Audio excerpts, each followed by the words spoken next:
Hai guys. Hai.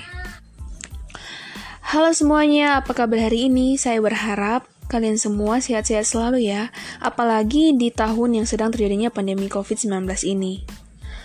Oh ya, jangan lupa juga ya, kalian harus sering mencuci tangan, menjaga jarak, dan selalu memakai masker kemanapun kalian berpergian. Oke, hari ini saya bersama teman saya. Saya Nona Hindrianti Manggoa dari Prodi PG PAUD NIM 18011800001 dari Universitas Nusa Cendana Kupang. Oke, hari ini saya dan Nona akan berbincang sedikit mengenai pengertian dasar evaluasi dan asesmen, instrumen, dan proses asesmen. Nona, di sini kamu sudah pernah mendengar tentang evaluasi, asesmen, instrumen, dan proses asesmen atau belum? Ya, saya pernah mendengar. Apakah kamu bisa menjelaskan tentang evaluasi, asesmen, instrumen, dan proses asesmen agar orang yang mendengar dapat mengerti dan mengetahuinya? Iya, baik. Di sini saya akan menjelaskan apa itu pengertian asesmen. Asesmen adalah proses pengumpulan data, bukti, dan menelaah kelebihan, keunggulan, kemampuan atau abilitas, dan deskripsi pencapaian, perkembangan, dan belajar anak didik dalam kegiatannya di lembaga pendidikan anak usia dini antara lain di TPA, KB, Posyandu, dan TK.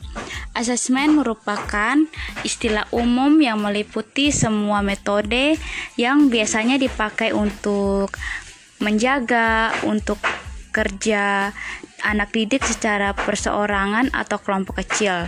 Asesmen dapat juga secara luas menunjuk pada banyak sumber, bukti, dan aspek dari pengetahuan, pengertian, sikap, dan keterampilan anak didik.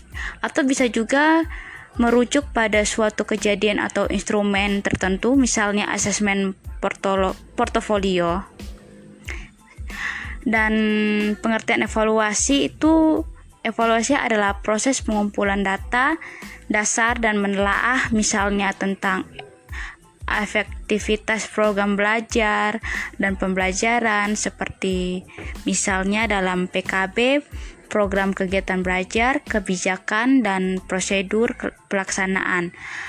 PPP, program pembentukan perilaku, atau PKD, pengembangan kemampuan dasar. Nah, sekarang saya mau tanya, apa sih perbedaan antara evaluasi dan asesmen menurut Nona? Di sini perbedaan asesmen dan evaluasi, ini bukan menurut saya ya, tapi ini menurut para ahli. Di sini saya mengambil atau melihat perbedaan asesmen dan evaluasi. Yang pertama itu menurut Firth dan Mackintosh. Asesmen berkaitan dengan sejauh mana anak memperoleh manfaat dari sebuah proses pengajaran. Evaluasi berkaitan dengan aktivitas proses pembelajaran. Yang kedua, evaluasi lebih abstrak dan luas daripada asesmen. Namun menurut Lin dan Groenlund, asesmen lebih luas dalam hal keberagamaan prosedur pemerolehan informasi yang dapat digunakan.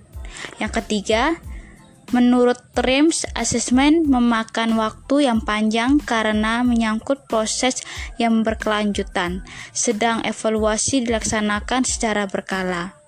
Yang keempat, asesmen lebih berfokus pada mencari data tentang anak didik, sedang evaluasi dapat lebih luas dari itu, seperti pencapaian tujuan belajar, tingkat penguasaan guru, pengajaran kelas, efektivitas, metode atau media, dan lain-lainnya.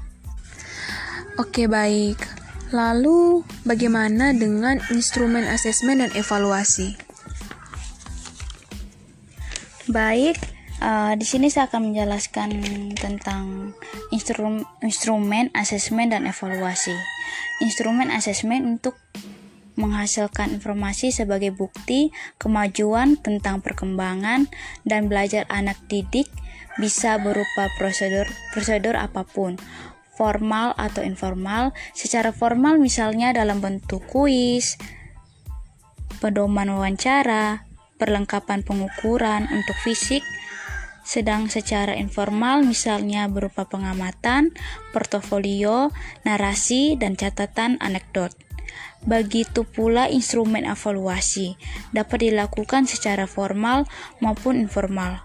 Untuk pembelajaran di TK, prosedur yang biasanya digunakan dalam asesmen dan evaluasi adalah prosedur informal karena karakteristik anak TK yang masih polos lebih tepat dipakai secara informal.